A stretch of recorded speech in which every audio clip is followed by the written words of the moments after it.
Terima kasih Anda masih bersama kami di Kompas Petang. Saudara Mabes Polri menyebut demo mahasiswa 11 April 2022 disusupi kelompok perusuh. Salah satunya yang terindikasi adalah kelompok anarko. Indikasi ini didapatkan dari penyelidikan dan pengamatan yang dilakukan Polda Metro Jaya. Beberapa video yang terekam saat demo di depan gedung DPR memperlihatkan adanya identitas dan aksi khas kelompok anarko.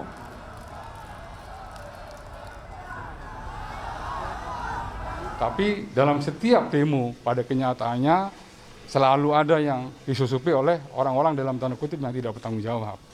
Sehingga melakukan tindakan-tindakan anarkis yang betul-betul kita sesalkan bersama. Ya, kalau saya melihat dari beberapa kutipan-kutipan video yang dikirim dari wilayah, yang saat ini juga masih didalami oleh Polda Metro, kelompok-kelompok anarko masuk di situ. Ya, dari identitas bajunya, kemudian kekhasannya dia, ini yang masih didalami oleh rekan-rekan dari Polda Metro dan juga dari beberapa wilayah. Lalu kelompok siapa saja yang menyusup di demo 11 April kemarin? Kita bahas bersama dengan narasumber sore ini. Sudah bergabung Koordinator Pusat BEM-SI Kaharudin dan Kepala Pusat Kajian Keamanan Nasional atau Puskamnas Universitas Bayangkara Hermawan Sulistyo atau yang saya biasa sapa Prof. Kiki. Terima kasih sudah bergabung bersama kami di Kompas Petang. Saya akan ke Mas Kahar terlebih dahulu. Mas Kahar, ini banyak yang menyatakan demo kemarin diduga disusupi. Seperti apa sih sebenarnya informasi di sekitaran mahasiswa sendiri, Mas Kahar? Iya, kalau dikatakan penyusup, tidak ada penyusup karena memang kita bagaimana kita membentuk persegi panjang bordir depan, kiri, kanan, belakang. Jadi memang pada saat itu ada beberapa aliansi yang turun di depan gedung DPR RI. Dan juga ada beberapa aliansi dari istana ketika kita membubarkan diri atau menarik mundur saat setelah menerima kajian dan tuntutan kita tarik mundur aliansi kita, masa aksi kita. Dan ketika mundur, kita berpapasan sama aliansi yang berada di istana. Sehingga kita tegaskan aliansi BEM-SI tidak ada pada waktu itu karena memang mentarik mundur. Mungkin ada dua orang yang masih tertinggal dan itu kita jemput kembali dari penanggung jawab setiap kampusnya. Jadi memang kita menetapkan pertanggungjawaban atau PJ setiap kampus untuk mengkoordinir anggotanya jangan sampai kita mengorbankan masa aksi. Jadi kita tegaskan bahwa tidak ada penyusup, cuman kalau memang di luar dari aliansi BEM-SI, dari kotak bordir itu memang ada yang mencoba memprovokasi dari aksi massa kami. Ya, Mas Kahar, Anda menegaskan bahwa menolak kemarin demo disusupi, tapi indikasi kericuhan itu mulai terjadi ketika Kapolri bersama Wakil Ketua DPR menemui massa mahasiswa. Ya, benar bagaimana saat itu aliansi dari BEM-SI ini menjadi sorotan ketika dijumpai oleh Wakil Ketua DPR RI dan juga Kapolri. Saat itu kita meminta agar mendatangi masa aksi, bukan kita perwakilan masuk ke dalam.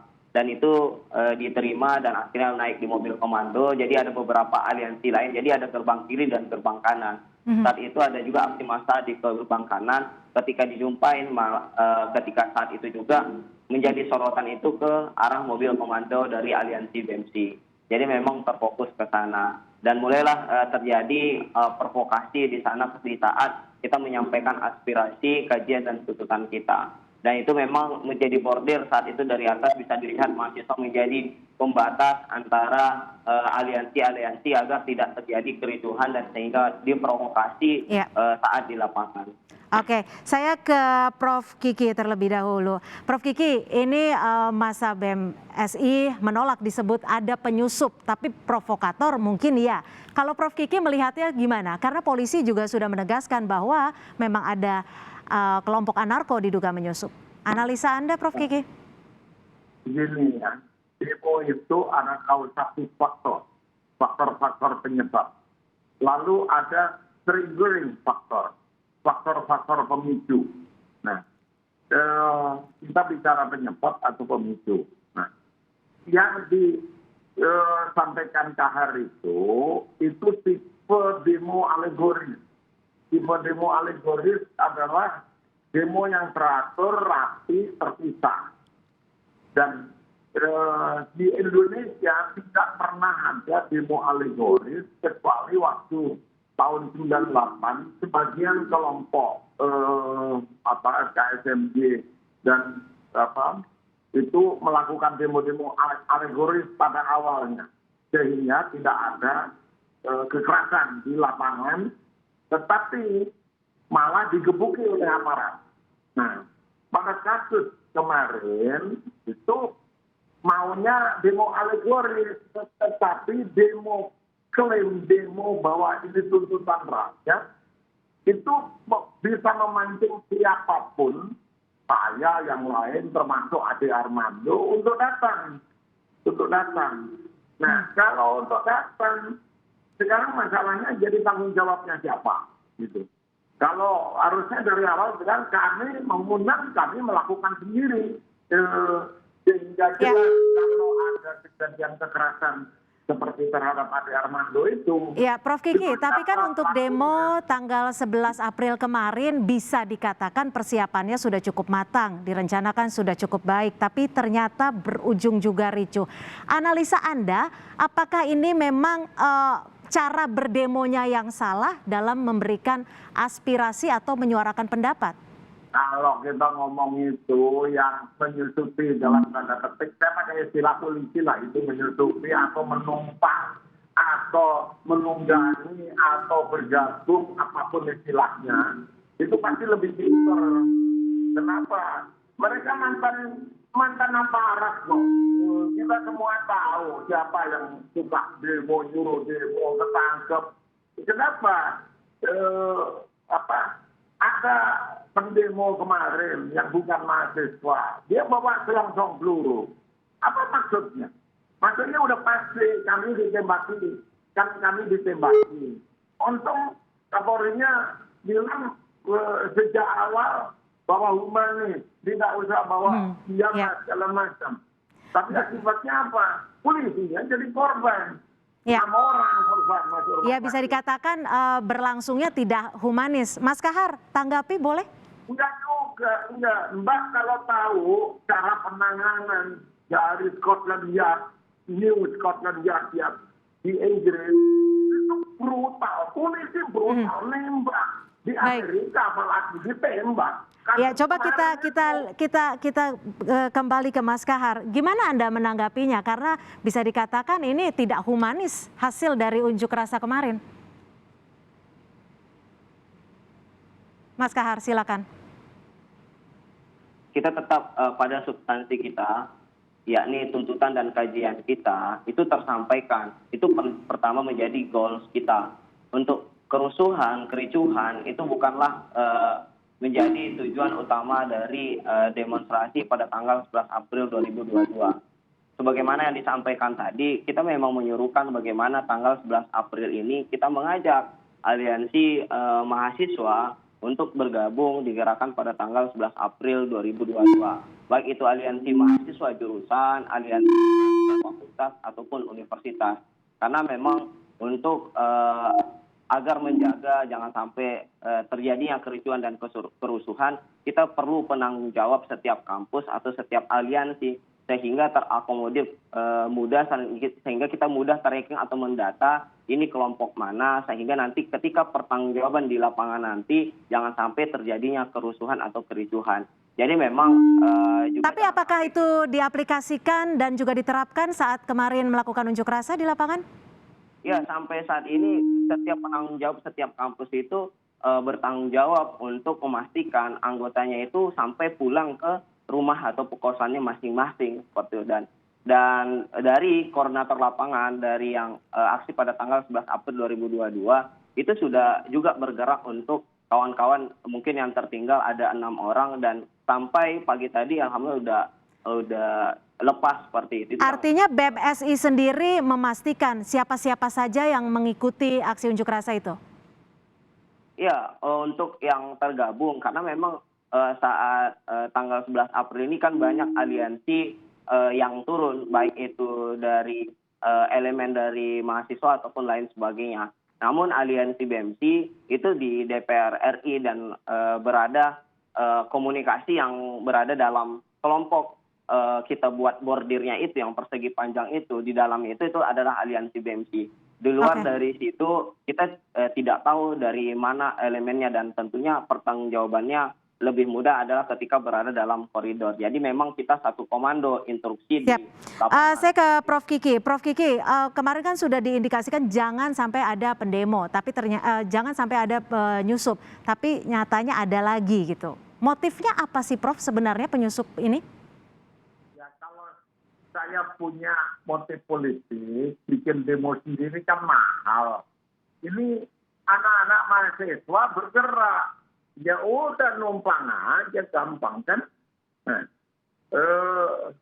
jadi paling gampang adalah nunggu momen-momen seperti itu, lalu kita kasih muatan politis.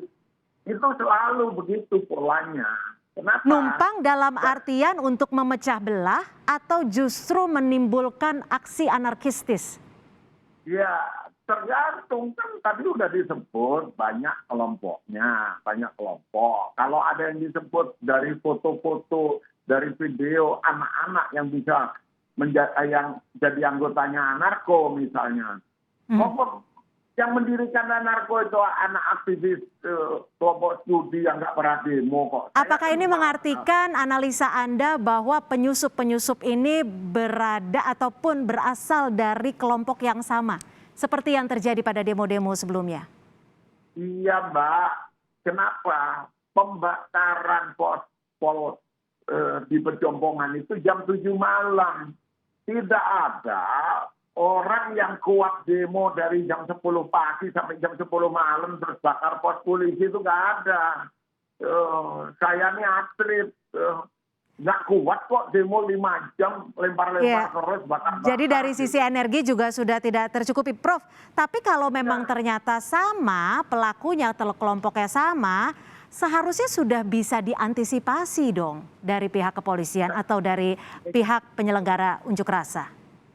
Kura-kura dalam perahu, kita semua tahu, Kompas juga tahu, datanya lengkap, wong ada fotonya, ada buktinya, ada instrumen kekerasan yang digunakan. Siapa yang punya? Sekarang nggak usah jauh-jauh. Demo 212 aja. Itu 8 orang loh mati. 8 orang mati, tidak ada beritanya lagi sampai sekarang. Gitu. Kenapa? Ya karena pemainnya itu juga. Gitu. Kalau saya, sekarang orang yang punya kepentingan apa, punya duit, ya. Kalau nggak punya duit kan nggak mungkin. Nah, dan selalu numpangnya itu setelah demonya selesai untuk bikin rusuh. Jadi ini pelajaran untuk polisi supaya nanti kalau jaga itu jangan di awal. Kalau di awal itu masih seger, nggak mungkin dibikin rusuh. Dijaga itu mulai dari jam 4, jam 5 sore itu sampai malam. Ya. Jadi polisinya masih segar. Kalau kayak begini kita jadi bingung nih, mahasiswa bilang bukan kami. Karena jam 7 malam. Gitu. Oke, kita sudah bisa menangkap. Saya akan ke Mas Kahar. Mas Kahar, ini kan kalau dilihat polanya hampir sama. Kemarin sempat mengantisipasi nggak sih bahwa bisa saja ditunggangi? Dan akhirnya memang terjadi. Ya, yang paling nampak bagaimana terlihat jangan sampai ditunggangin. Kita memang mengumumkan titik aksi kita di DPR itu H-1. Karena memang kita sudah berdasarkan konsolidasi bersama kawan-kawan, kita melihat banyak kepentingan-kepentingan yang mulai masuk di gerakan mahasiswa, terkhusus pada tanggal 11 April. Sesuai dengan konsolidasi kawan-kawan di Bogor pada saat dini hari, itu pada tanggal 9 saat itu kita sudah makin menguatkan, dan kemudian jauh dari sebelum itu kita sudah memberikan surat pemberitahuan aksi di DPR itu pada tanggal 8 April. Tapi kita memang memiliki strategi agar terus agar di Istana Negara, agar kelompok-kelompok yang memiliki kepentingan yang tanpa ada komunikasi bersama kita itu masih mengetahui di Istana Negara. Tapi yang sudah berkomunikasi bersama kita, sudah masuk dalam gerakan kita itu tahunya di DPR RI. Oke. Jadi seperti itu strategi kita dan pengumumannya di H-1. Ya, Prof Kiki, adakah pesan untuk para mahasiswa karena ini bisa dikatakan unjuk rasa tidak berakhir sampai di sini pastinya. Pesannya seperti apa supaya nanti ke depannya nggak lagi-lagi kembali terjadi? Kalau saya ini di jalanan 35 tahun, mungkin demonstran yang paling lama lah di jalanan. Nah, satu, berkali-kali Kahar tadi bilang substansi. Kalau substansi hanya ingin menyampaikan aspirasi, ya nggak usah demo, serbu lewat internet, lewat sosmed, lewat ini. Pasti nyampe, kan kalian juga punya nomor akunnya presiden. Satu, itu ya. Yang kedua, kalau kita bicara gerakan seperti ini, kita tidak bicara, benchmarknya jangan tahun 98. Karena tahun 98 itu ada musuh bersama, ada common denominator. Sekarang ini tidak. Jokowi itu bukan musuh bersama karena sebagian mahasiswa pun banyak yang dukung Jokowi. Termasuk UI ini kan nggak ikut kemarin. UI tidak ikut. Lalu BEMSI sendiri, Kahar tidak mampu mengendalikan, ada BEMSI kerakyatan, ada BEMSI rakyat bangkit. Itu aja terus kita mau bicara konsolidasi. Nggak mungkin. Baik, tentunya ini bisa menjadi pelajaran ke depannya agar aksi unjuk rasa untuk menyampaikan aspirasi menjadi poin utama, tapi bukan rusuh atau ricuhnya yang menjadi momen yang diingat oleh masyarakat. Terima kasih sekali lagi Prof Kiki Hermawan Sulistyo, Kepala Pusat Kajian Keamanan Nasional Universitas Bhayangkara, dan juga Kaharudin, Koordinator Pusat BEM SI. Selamat petang, terima kasih.